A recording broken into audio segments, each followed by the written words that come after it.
As a TEFL teacher, I help students improve their English skills. At the end of each semester, we're required to write class reports detailing our students' progress.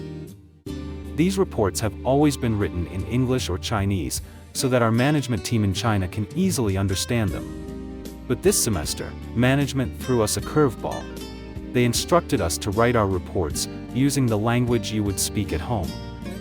No clear reason was given, but we were determined to follow it to the letter, even if it meant bending the rules a bit.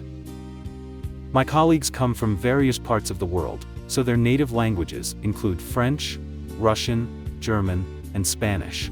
Naturally, they began writing their reports in these languages. Imagine the management's surprise when they received a stack of reports in a veritable Tower of Babel. Classe A est excellent, mais classe B ne sait pas écrire. As for me, English is my first language, but to have a bit of fun, I decided to write my reports in British slang. Instead of writing, Class A is very good, I wrote, Class A are the dog's bollocks. And for classes that were struggling, instead of Class B is having difficulty with writing, I wrote, Class B couldn't write their way out of a wet paper bag. My boss, who is responsible for reading and understanding these reports, was having a tough time.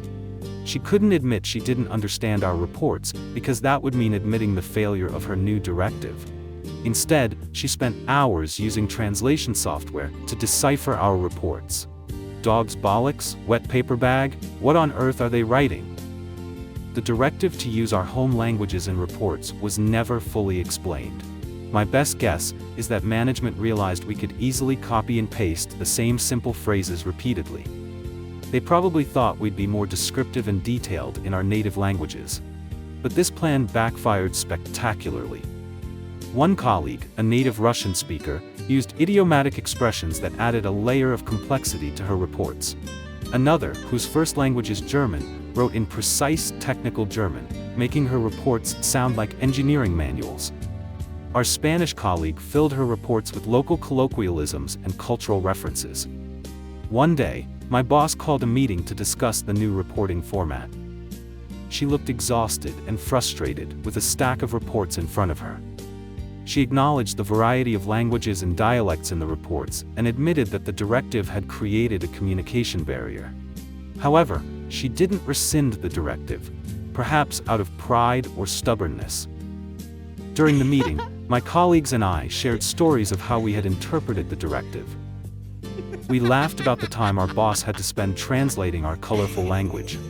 Despite her frustration, she couldn't help but smile at some of the more creative examples. It was clear that we had made our point. Rigid, poorly thought out policies often have unintended consequences.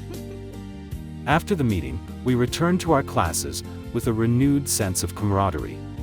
The experience had brought us closer together as a team, united by our shared sense of humor and determination to navigate the often bizarre world of school administration.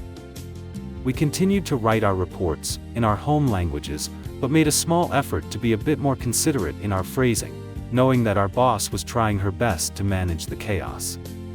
In conclusion, writing reports in the language we speak at home turned into a hilarious exercise in malicious compliance. My colleagues and I embraced this opportunity to inject some humor into our otherwise routine tasks.